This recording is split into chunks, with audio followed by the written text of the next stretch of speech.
This is the Lift Your Legacy podcast. I'm your host, Jacob Rowe. Today, I'm very excited to have Daniel Geffen, a longtime friend and former coworker for a very short period of time, who is now the CEO of GetFeatured.com, and he will speak a lot about that, hopefully today. I'm very excited to have you. Thank you for coming, Daniel. Thank you, Jacob. Thank you. I'm so honored to be on the show. Fantastic. So tell me a little bit about your backstory, where you came from and where you are now, please. God, how long do I have? Because I could talk for hours. Go for it. Go for it. I'm going to give you the very short version. I don't want to bore your audience. I grew up in Stamford Hill in London, United Kingdom, for those of you that don't know. And basically, I was a spoilt brat, got whatever I wanted because I basically didn't give up. I was very persistent and very stubborn as a kid. School was an absolute nightmare. I was the class clown. I would jump on tables. I would do anything to get attention and to express myself and just be creative. School for me is like a box that they put you in, and you just have to be a certain way. And I don't do that. Like I don't jive in that way. So I kind of rebelled against the system, and I would get in a lot of trouble. And so school was just kind of, it was just a bit of a joke. Left school early, went to yeshiva for 5 years in Israel, went into Kirov for jam. That's how we met.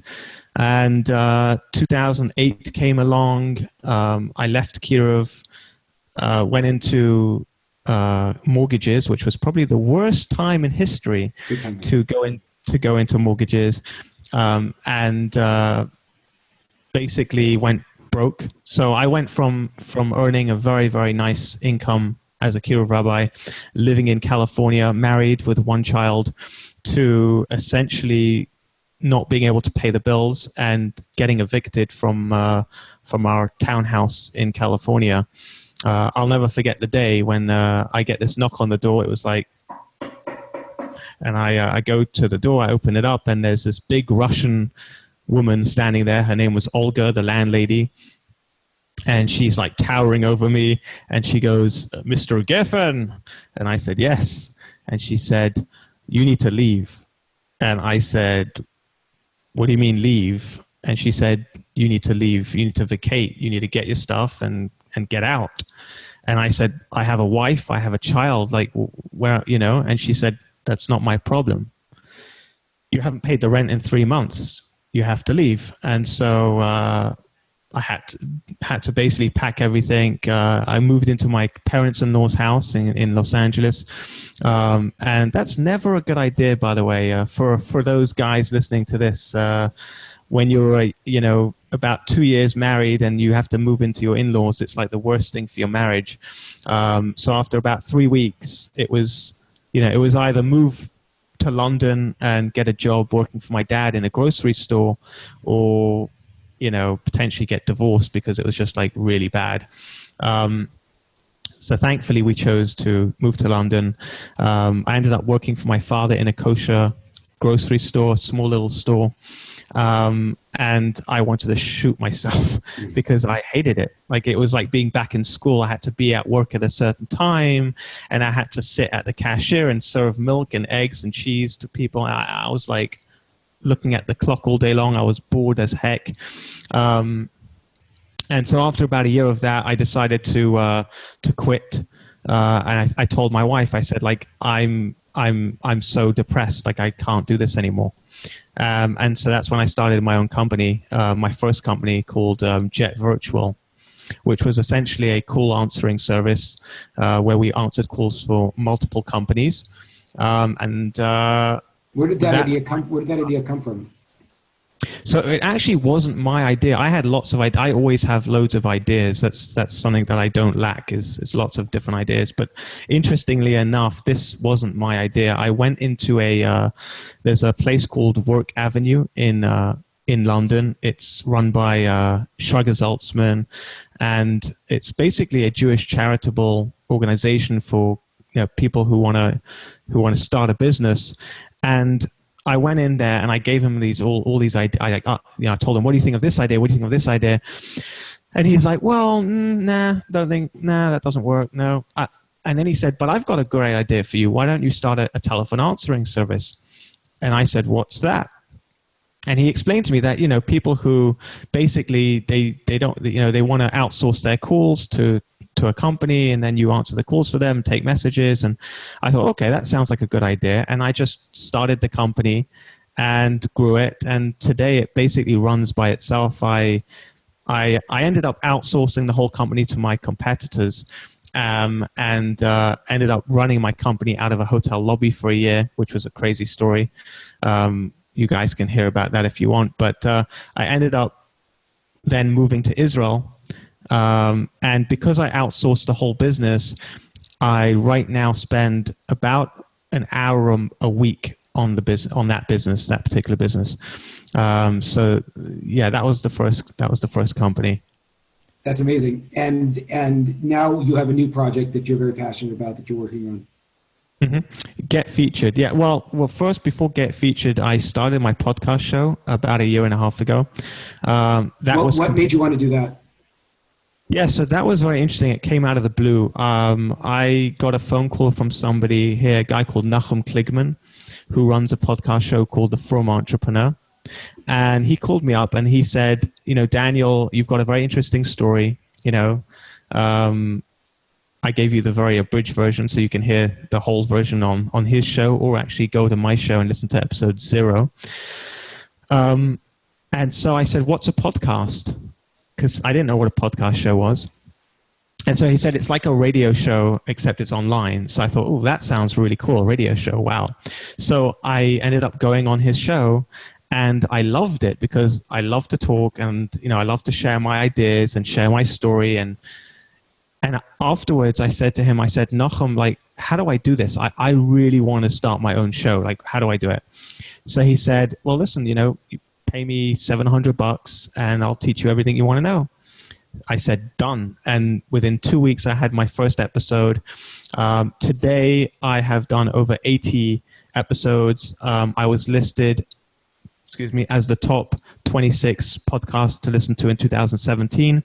Mazel tov. Thank you. I've just hit about 75,000 downloads.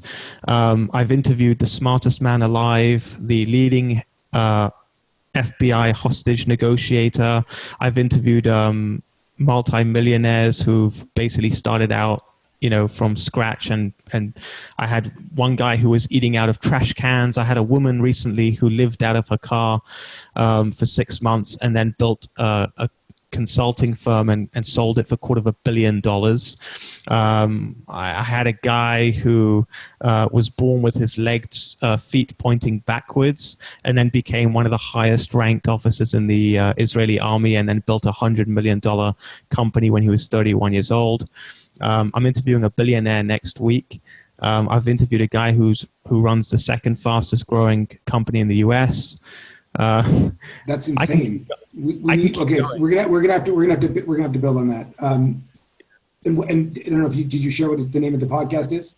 Sorry, the name of the podcast is Can I Pick Your Brain? Can I pick your brain? It's like when you ask someone, hey, can I pick your brain? So that's where the name came from. So if you have an iPhone, you just go to iTunes and you type in Can I Pick Your Brain? Or if you want, you can go to my website, which is danielgeffen.com. That's danielgeffen.com, and you can listen to the episodes there. And Get Featured came about because I started getting a lot of people emailing me saying, hey, I'd love to come on your show as a guest. And the thing is, because my guests were such high caliber and I was getting very specific with who I wanted on my show, because I want to give my audience an incredible, experience. And so I would get dozens of emails a day, and most of them would go to junk, just send them to, delete, because they didn't know how to pitch themselves. They were pitching themselves about what they wanted, and they weren't thinking about, well, what does a host want? What does a host of a podcast really want, right? So Jacob, if I asked you, what would you be interested in a guest? If I was to offer you a guest, what would interest you to have someone on your show? It would be somebody who has, right, a great story, somebody who's got a great, track record or something that you can learn from, great experience. But these people are coming and going, oh, I've got a book that I just wrote that I want to publish. Like, we don't care about your book. Like, we don't care about your product. We don't care about your company. What we really care about is, what's your story? Like, give me something that's interesting. And so I thought to myself, you know what, this is a great idea for a business. What if I start a company where we help people get on podcast shows? And we take them through a few steps. Number one is we help them to come up with their story. Because I believe, Jacob, that everybody has a story. Everybody's got a story to tell. And everybody's got a message that they want to share with the world. And so we help them find their story. We help them to discover what is their message that they want to share with the world. And then thirdly, what's the call to action? Like, what do they want? Like, people go on podcast shows, but what's the ultimate? Like, obviously you want to get the listeners to then follow you, buy from you, become, part of your tribe, part of your following. How do you do that? So we train them how to do that as well. And then we schedule them on the show so they don't have to do anything. They just need to show up. And that's the service. It's called getfeatured.com. And it's been absolutely incredible. I'm so happy to hear that. I wanted to drill down a little bit, obviously, with yourself and with the guests that you've had, and now the service that you help others do. How do you help someone find their story? How do you bring that out of them in a real way? What does that mean? That's a really good question. I'll give you an example. Most people don't think that they're interesting, because when you live your own life, it's your life, and so you're used to it. Like, what's so special about me? That's what people think. Like, what's so special about me? But the truth is that everybody's special. Everybody is extremely special, and there's a lot what you have to offer that you can give to others that you don't realize. And I'll just give you one example in my life that I've only recently discovered. I've interviewed over 80 people. I've posted on Facebook many times, and I've got a decent following on my social media. And I post stuff that I think people will be interested in, because we're all trying to we're all trying to get attention. We're all trying to build the business. So we post cute things and we post quotes and whatever, and we get a few likes and we get all excited. And if somebody shares it, we're like, wow, someone shared it. A couple of weeks ago, and this came about without me even realizing it. It was my grandfather. It was Holocaust Memorial Day, Yom HaShoah, and my grandfather was a survivor in the Holocaust. He was a complete miracle. He was shot and buried alive. He was hung twice.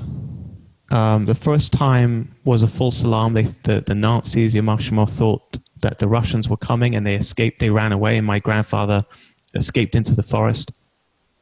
They caught him. They brought him back. They hung him again. And then, as he was saying Shema Yisrael, the sirens went off a second time. And this time it was the Americans, and Nazis ran away and he escaped. On another occasion, he was standing about 20 feet from the gas chambers. Right next to him was a Nazi soldier standing by his horse. The horse made on his boot. And this Nazi turned around to my grandfather, who was right next to him, and he said, "You dirty Jew, come out here and clean my shoe." So my grandfather came out, he bent down, cleaned up the shoe, and the Nazi said, okay, he basically motioned for him to get out, get away. Those were just 3 stories that we know about, that he spoke about. He rarely spoke about the Holocaust, but those are the 3 stories that we know that happened to him. He watched his parents get shot in the head and his siblings all murdered. He was the only survivor. I posted a picture of him on Facebook, and I shared this story.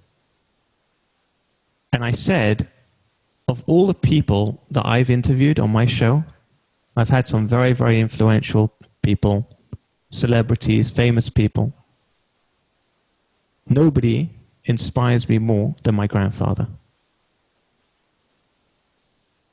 And I posted it, and within 24 hours, it went completely crazy. It went viral.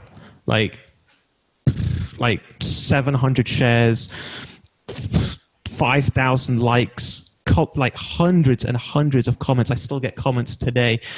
People going, "Oh my goodness, your grandfather was such a special person. You know, what amazing, and he's got such a beautiful smile, and what he went through, and just on, and comments and comments." And let me tell you, Jacob, I've known this story all my life. I've known my grandfather all my life.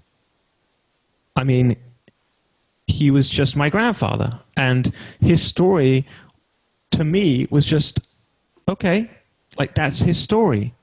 I didn't realize how much it would affect people until I started to talk about it and started to share it. And so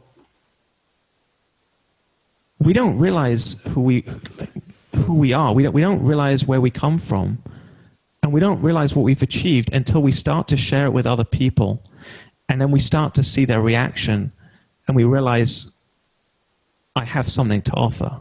I have a story to share. A lot of times, what I mean, that's an unbelievable story, and a lot of times in the process of sharing the challenges that we have gone through in our lives, we struggle with what are people going to think.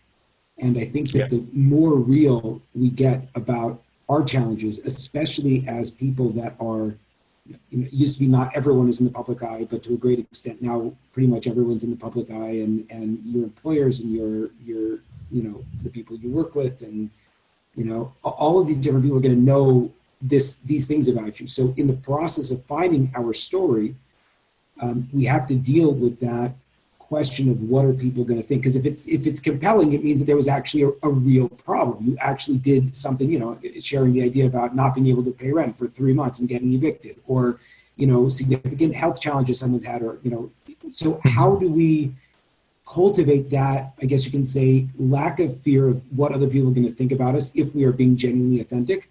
Or the flip side being, does it pay off? As someone that's literally, this is your industry, does it pay off to be that authentic, or should we just try to tell only the closest to us our deepest challenges? It's a good question. So there's two things. Number one, and this is one of the most, this is a quote from one of my guests that I had on my show. His name is John Vroman. When he said this, I got chills. And I literally wrote it on my laptop because I wanted to see it every day. And this is the quote. "What you think of me has nothing to do with me." It's got nothing to do with me. Whatever you think about me, it's got nothing to do with me.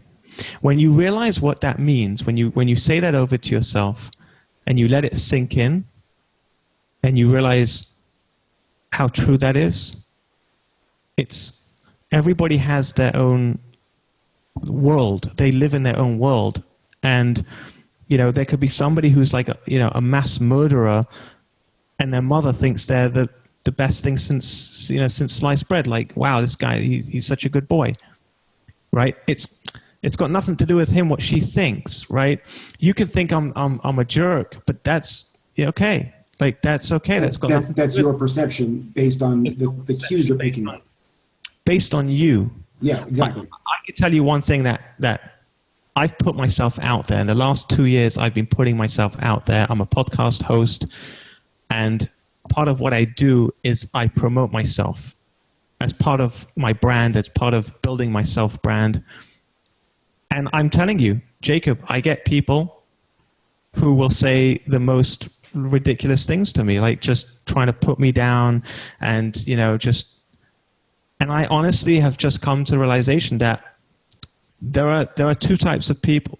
There are three types of people. There are the people that will do anything and everything to try and stop you.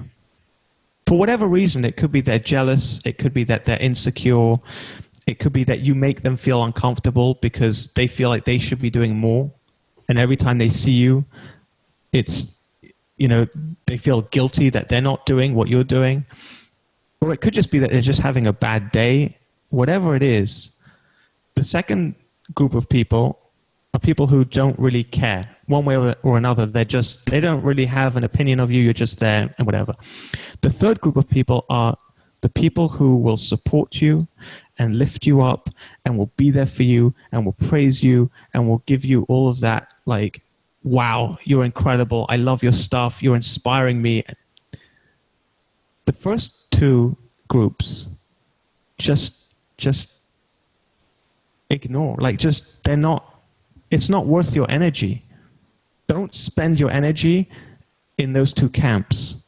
Focus everything in that third camp. Focus all of your energy in the people that are being inspired by you, the people that are supporting you, the people that are rooting for you. Those are the people. Spend your time with them. Spend your energy with those people. Because I can guarantee you, if you spend your time in the first camp and trying to fight them, they're just going to suck you. They're energy suckers. So that's number one. That's the first thing. The second thing, in order to answer your second question about, should you be putting yourself out there? Here's a secret for you, okay? People crave authentic, genuine, real people. We crave it. This generation, especially, is craving genuine, real, authentic people. And the reason why is because we live in a world that is filled with fake. We live in a world where people are using filters to cover up what they really look like, okay? We're living in a world where people take selfies from different angles so they can get the perfect angle of themselves. I found out, up above, it limits double chins. That's awesome. We live in a world where everybody hides behind a computer screen and they type things and we live in a world where people hide behind brands. We live in a world where people will take pictures of themselves with a celebrity or in a Lamborghini or next to a big mansion so that they can, show, oh, look what I've got. We're living in a world of so much fake, and social media and the internet has opened it up for people to just pretend to be somebody else. It's so easy to pretend to be somebody else. But here's the thing. Everybody wants to see the real you. And when you show yourself for who you really are, I guarantee you, people will be running to you. I can guarantee it, because that's what we really want. We think that that's what people want. We think people want to see a big, strong man, a tough fighter. Look how much money I make. But it's so not true, because try this, and here's a challenge for you and for your listeners. Try writing about or posting about something that you struggle with, right? Try and find a weakness that you have and post about it. And watch how many people will respond and how many people will relate and how many people will be like, oh my goodness, yeah, I also struggle with that, right? People react to that. When you post, wow, I'm incredible, I've just made $1 million, and I like, people are like, oh yeah, no. But the minute you say something like, it's so tough waking up in the morning. It's like such a struggle. Oh, I've struggled for so many years. I just want to pull the blanket over my head and just sleep in. It's like suddenly people are like, yes, that's how I feel, right? Just be yourself.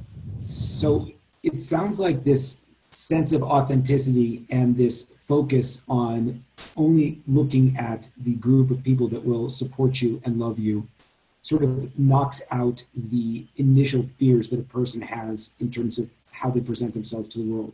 But the other major challenge a lot of people have is that they don't feel ready. That in traditional corporate culture, someone is telling you do X, Y, and Z, and in the path of showing the world who you are and what you're going to become, you oftentimes have to walk in a direction that people are not necessarily mapping out for you.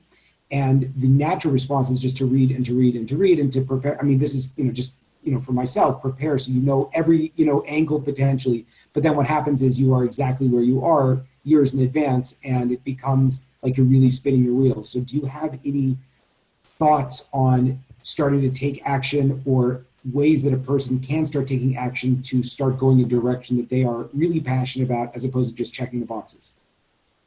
Yeah, I mean, it happens to be that I'm actually writing a book on that right now, hoping to launch it in August 2018. What's it called? It's called The Self-Help Addict. Okay, perfect. And it's all about people who are addicted to self-help. And by the way, that was me. In fact, I would probably say I'm still a self-help addict. But I've learned the solution to the problem of being addicted to self-help. You see, what I found is that for years I would read books and books and books and books and books, and I would always tell myself, I'm going to do X when this happens, and I'm just going to read one more book, and I'm just going to read one more book, and I'm just going to watch one more YouTube video, and I'm just going to watch. And then I got to a point where I realized that all I was doing was just consuming and consuming and consuming, but I wasn't producing anything. And here's the thing, it's like you have all these people who they look up to people like Tony Robbins, right? And they go to his seminar and they're like, wow, whoo, Tony Robbins, right?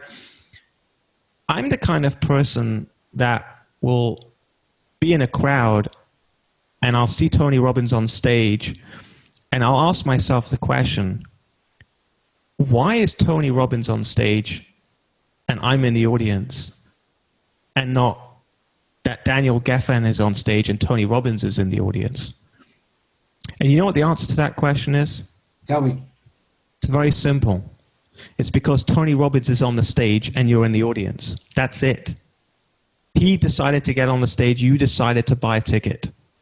And when you could flip that, and you can go from being the one who buys the tickets to being the one who sells the tickets, being the one who reads the books to being the one that writes the books, being the one that watches the videos to being the one that produces the videos, being the one that listens to the audio podcast to producing the podcast like you're doing, then you become somebody that people look up to and go, wow, how did he do that? And the answer is very simple, because you just did it. It's like, it's almost so simple that people don't get it because it's so simple. And they're like, talk to me for a long time about that. You're like, no, that's the whole point. No, but see, that is the point. Meaning that we talk to ourselves and we talk ourselves and we talk ourselves and we talk ourselves and we talk ourselves and we don't take action. And it's the lack of action that keeps us in that loop of just thinking about it and talking about it and thinking about it and talking about it. And usually when we think about something for too long, we usually think ourselves out of it. And when we talk about something, we usually talk ourselves out of it. When we take action, it's too late. We've already started. We've already taken action. You're recording this episode right now. You started this podcast show.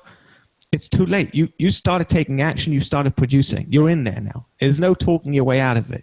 You're in there. You've taken the action. And so when I have an idea for something that I really believe in and I think it's a good idea, I will take action immediately. I will not think about it for too long. I will not talk about it for too long, because if I do, I know I will talk myself out of it, and I don't want to do that. And I'm sorry, go ahead. Yeah. No, I'm just saying, so the key is, if you're going to read a book, read a book. I love reading. But make a decision that for every chapter that you're going to read, take some action. Don't read another chapter in the book until you took a solid piece of action and that you took something, because otherwise all we're doing is we're just collecting. And that's all we do. And at the end of the day, the end of your life, do you want to be somebody who has just collected tons of knowledge, or do you want to be somebody who has collected and then internalized it and took action and then shared it.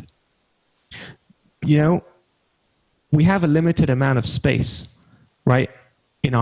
Of attention, of energy, and there's only so much that you can receive before it just kind of like just seeps into the subconscious and into your, and you need the only way to internalize that and to become that and to live whatever it is that you're inspired by, the only way to embody that is to become that, is to take action, is to be that. Do you know what I'm saying? 100%. And one of the themes that I really want, the more people I talk to, the more this gets reinforced. But in the process of taking action, there is that fear of failure. And what I've heard so far is that anyone that's gotten anywhere, and I'm sure you will back me up on this or not, perhaps, is that the failure is part of the journey, and that the faster you fail and the faster you start making all of these big stupid mistakes, that's like the main part of it. And it's just a block to push through as opposed to something to avoid.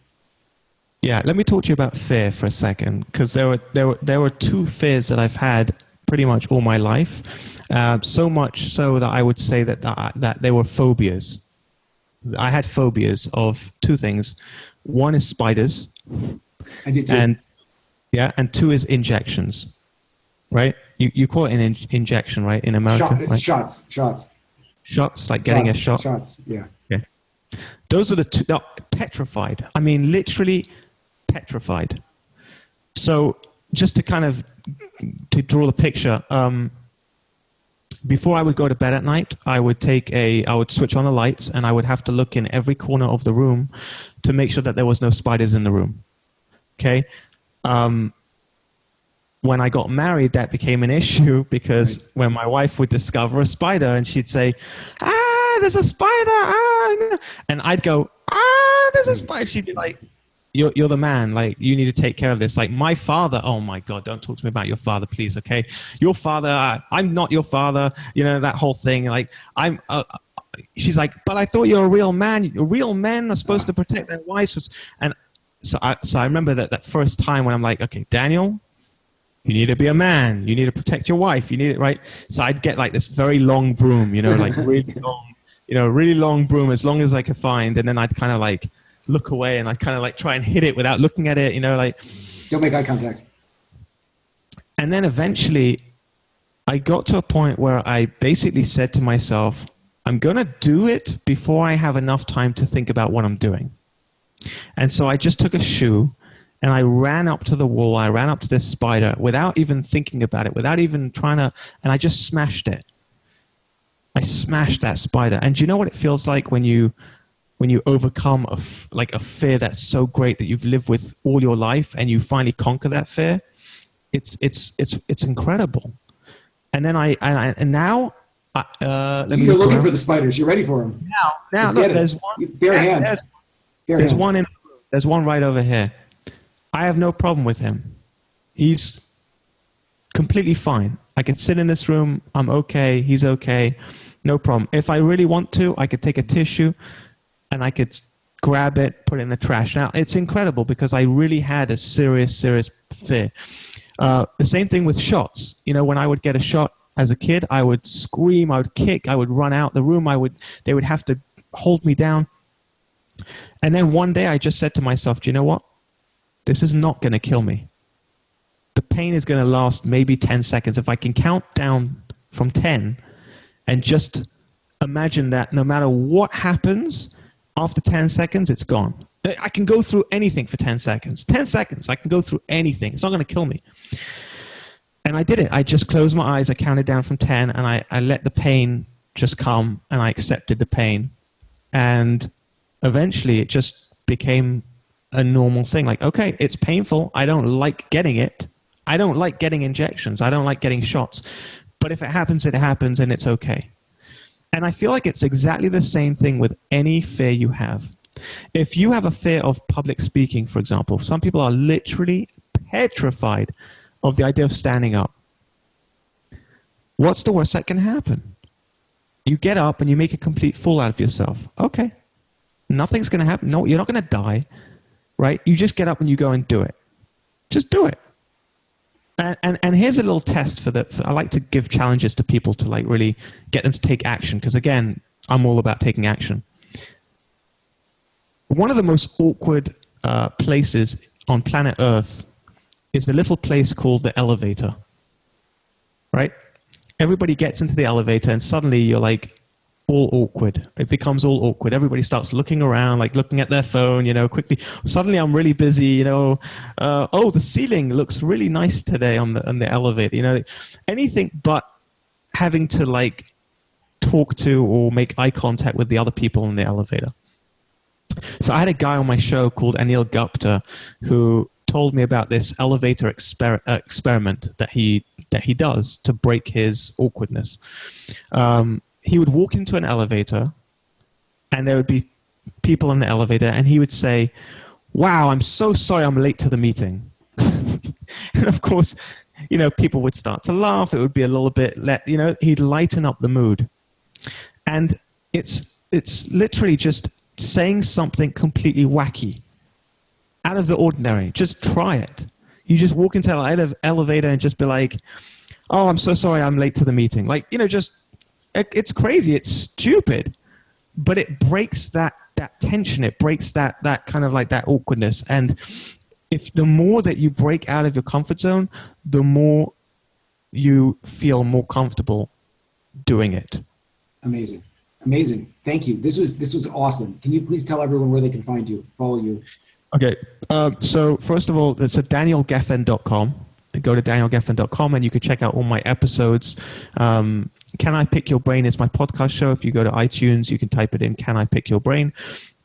You can follow me on Facebook, which if you type in Daniel Geffen in the search, you'll find me. I'm the cheesy guy with a cheesy grin in front of the microphone. On Instagram, it's I Pick Brains. Or if you want, you can email me, which is daniel@getfeatured.com. That's daniel@getfeatured.com.